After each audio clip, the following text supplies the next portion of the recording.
Hey everybody, it's Sophie from Build Your Jungle, and today I'm going to be talking about 10 endangered plant species that are sold and grown as houseplants. It's easy to forget that out there many plants are being poached and many plants are going extinct, sometimes to the point that the only specimens that we have left of these plants are the ones that are being grown commercially and in our households. So without further ado, here are 10 species of plant that you may not have already known are endangered. And I have very dry hands today, I apologise, but I like to do my numbers. Coming in at number 10, we have the Hawaiian Vulcan palm, or, and I hope I do not butcher this, Brigamia insignis. I did butcher it. Brigamia insignis. In the wild, this plant can only be pollinated by a specific moth. Look at this little cutie. And this moth has gone extinct. So the main problem here is then it cannot reproduce without human intervention. So in the wild, this plant has gone completely extinct. They have no natural pollinators, invasive species that have totally taken over their native habitat.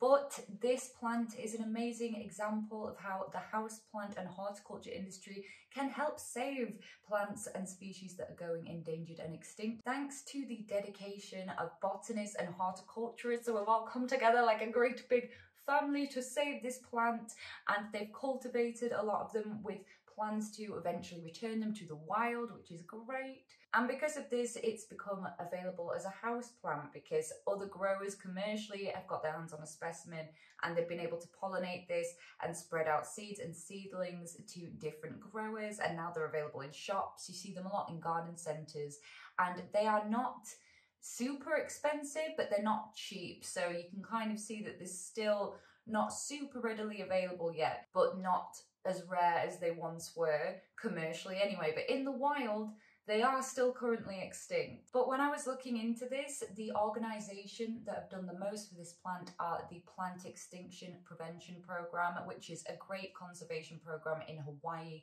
And I found it so interesting to read about what they're doing. And this is not sponsored at all, but I'm going to put the link down in the description in case anyone wants to have a read about it. Absolutely love what they are doing. It is so great. Now, getting back to the plant, we do have one in here somewhere, clips, here we go. But I think it's really cool that the fact that if you have this plant, you are helping contribute to conservation effort. If you can hand pollinate this plant, even better. If you can give seedlings to people that you know like plants and stuff, great, do it. At number, hit my fingers. At number 9, we have the Philodendron silver sword, and if you like silver plants, you've probably heard of this one. One thing that I love about it is how much this plant transforms from its juvenile form when it's really young to when it's mature, and it gets these big lobes and they're like wings, and it's majestic and we love it. Unfortunately though, deforestation has led to this plant being critically endangered, but it's now one of the plants that really relies on human cultivation and will live on in households internationally. If you have a silver sword, I highly encourage you to take clippings of it and share it with your friends. That was the kettle just talked to me. As in, it made a sound. I don't truly believe the kettle is having a conversation with me. We're not there yet.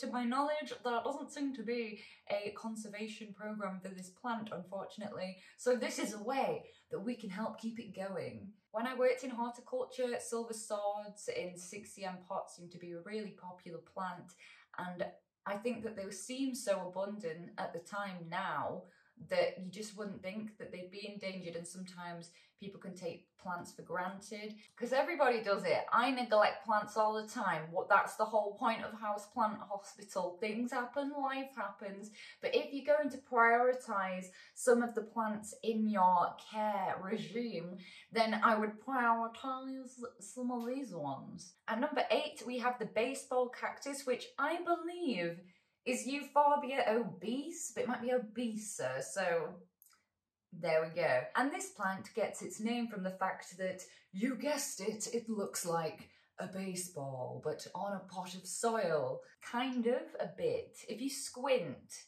But it is because of how weird and cool and unusual that is that this plant has just been poached and poached and poached, and now it is critically endangered. Because unfortunately that's what happens when demand suddenly skyrockets for a plant and poachers have access to the native habitat and they get greedy, and then it becomes damaged beyond repair. As with some of the other plants in this video though, there are other factors that also contribute to why this plant has such a hard time recovering from the overpoaching, and it's that in its reproduction cycle it can only produce 2 to 3 seeds, so that's not a very high chance for success. If they don't germinate, it's really not ideal. Although I will say that it is possible for sellers to be selling genuine specimens of this plant that have been cultivated in commercially, you know, it is possible. I'm not saying that everyone that's selling this plant is selling a poached plant.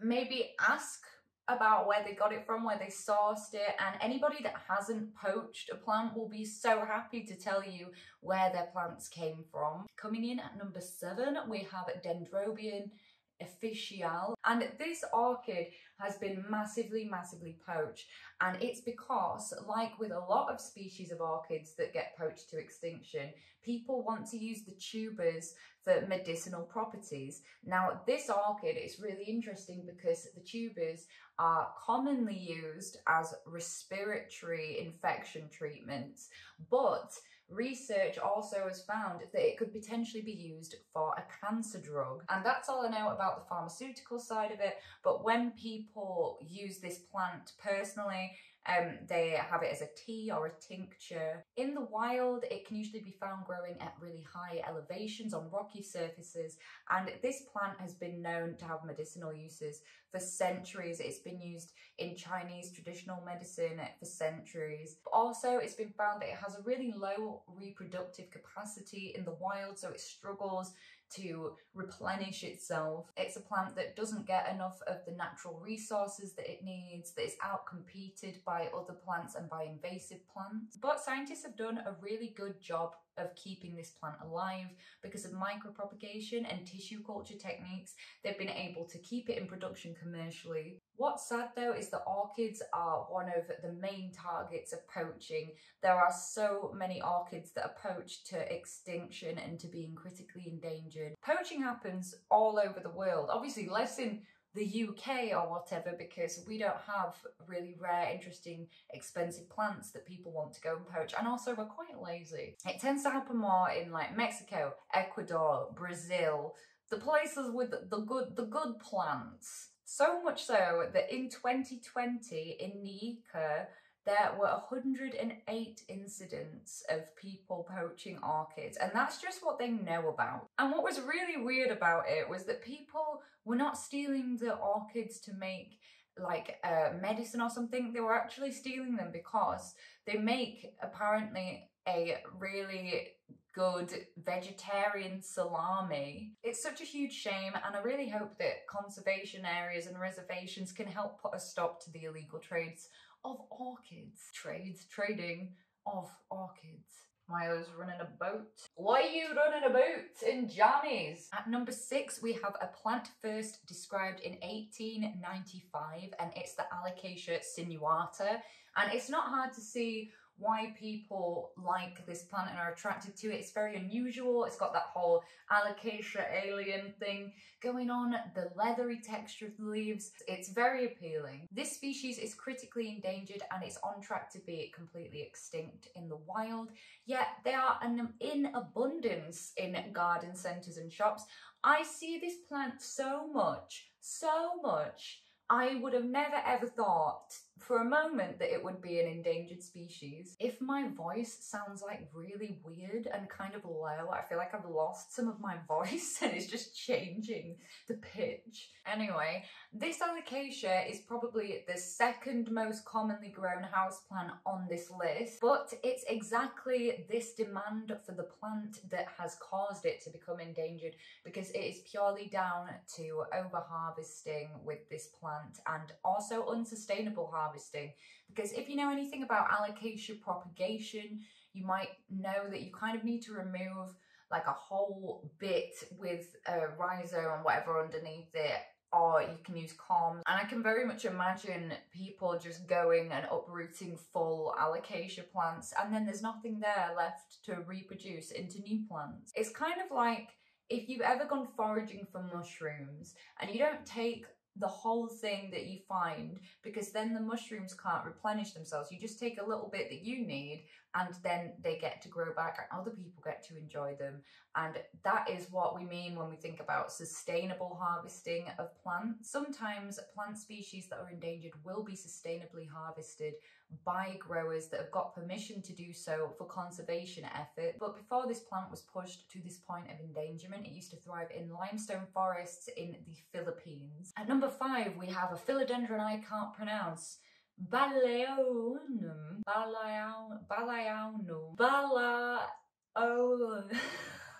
This is my final try. Philodendron Balaeonum.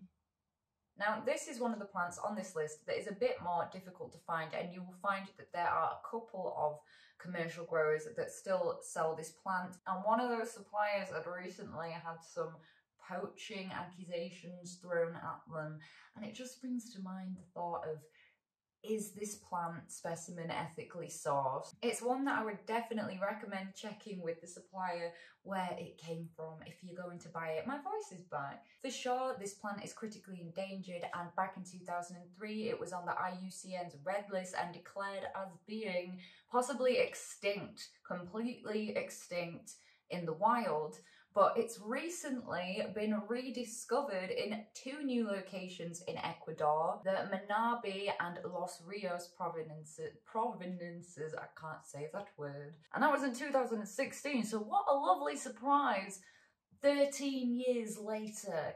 Did I do maths right? And what is so weird to think is that this plant, there are probably more of them being grown commercially and in houses than there are in the wild. Number 4 is Anthurium linguifolium, and it's a great word to say. I recommend you say it to yourself. It's really fun. Linguifolium. It's endangered due to habitat loss, with its ideal kind of habitat being the forests of Ecuador that are at lower altitudes, which, would you believe it, are called the lowland forests. Who would have guessed? Now, this Anthurium has only ever been legally collected from the wild twice by botanists. This plant is so rare and in so few numbers, in fact, that botanists don't even know what the berries look like when the inflorescence becomes an infructescence, because they've never observed a successful pollination of this plant. No one has. So I find that really mysterious and interesting.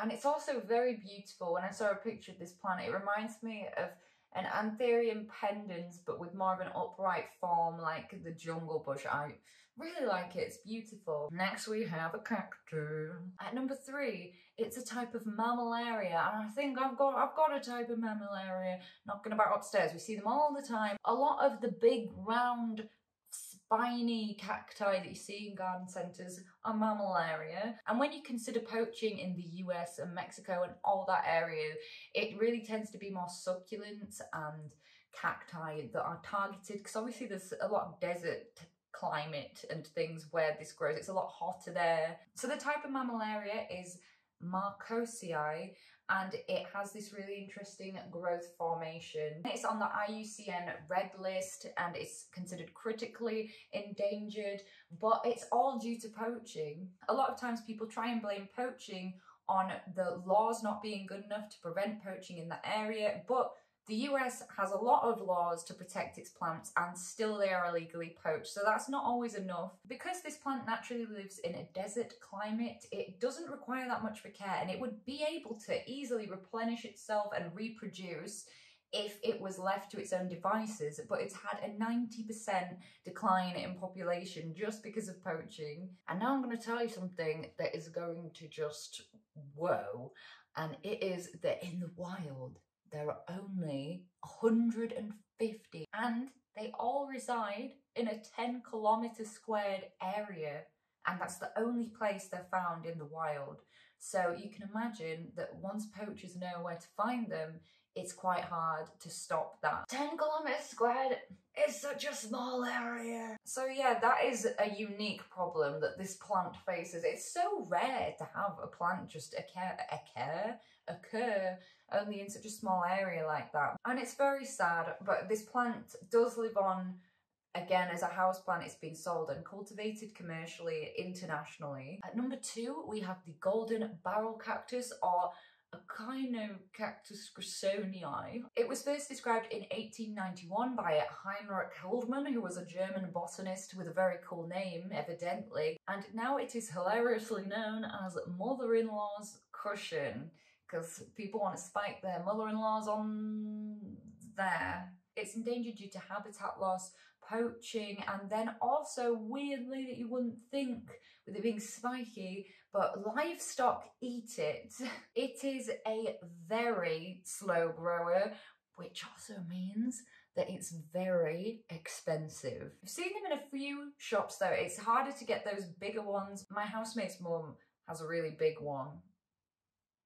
It's native to the Chihuahuan Desert in Mexico, but all throughout the 20th century, this plant has just been poached loads because over in that territory in Mexico and in the US, it's commonly used outside as a landscaping plant. So that has been the main reason for the high demand of it, and that's why it's been poached so much. The number 1, no, that's 2, I always do this. The number 1 plant on my list that is an endangered species that is grown the most commonly as a houseplant is the Venus flytrap. Everybody knows this plant. Often people that aren't even interested in plants have had this plant. I had one when I was a kid. I feel like people get them a lot. The young children, or people just like the novelty of them. In the UK, it's also quite a seasonal thing. You just know that in spring and summer, all the supermarkets, hardware stores, places that don't even normally sell plants will just have loads of shelves of Venus flytraps. Someone came to the door to ask me to do something, but I couldn't because I'm not 30. Where were we? As I was saying, so it usually comes down to 2 things with these plants that causes them to decline so much in the shop. And it's that people, for the novelty of it, like to set the traps off, but they don't realise that when the trap goes off, it needs so much energy from the plant to do that. And then if there's not something for it to digest and take nutrients from, then it's just going to die and the trap will go black. I think you can set off a trap twice with nothing before it goes black. The other reason for their decline is that the shops usually don't take care of them. For the most part, you're going to have people in a hardware store that don't know what they're doing, watering it with tap water, and that's really damaging to carnivorous plants. They cannot have water that has the chemicals that our tap water has in it. I just really feel like this plant is similar to a poinsettia because it's seasonal, it's a novelty thing, and when the novelty's worn off, people just discard them. And I think that's what's led to this plant being, you know, abused and discarded more often than any other species on this list. Commercial sellers know this. They want to be in on this Venus flytrap fascination niche thing. So every year they go and they poach thousands of them and they just rip them from their habitat, and then that has caused severe lack of them in the natural wild. They're just a bit taken for granted, really, and disposed of, like this mug after I finish my morning coffee. Except worse, because I'm going to wash it and use it again.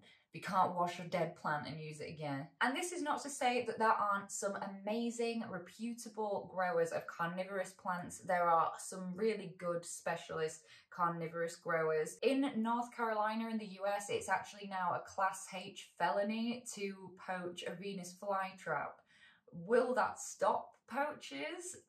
Probably not, and that's the sad thing. So anyway, that is going to be it for today's video. Also, I bet you thought I was going to say the Calathea orbifolia because she was there, but I just haven't shown her in ages, and I think she's got really big and beautiful, and I just wanted to have her there in the background. She's just going for it. I hope that you guys found this video interesting, maybe you knew some of them, maybe you didn't, maybe you knew all of them and you just stayed for the ride anyway. Either way, thank you. If you guys know any more plants that are endangered that I have not mentioned, please do leave them in the comments down below. At the moment, I'm posting long form content on Fridays and shorts whenever I am able to, so please do hit that button, subscribe to be notified when I next make a video. I also post every day on TikTok and also sometimes on Instagram. There's all kinds of funky business on there.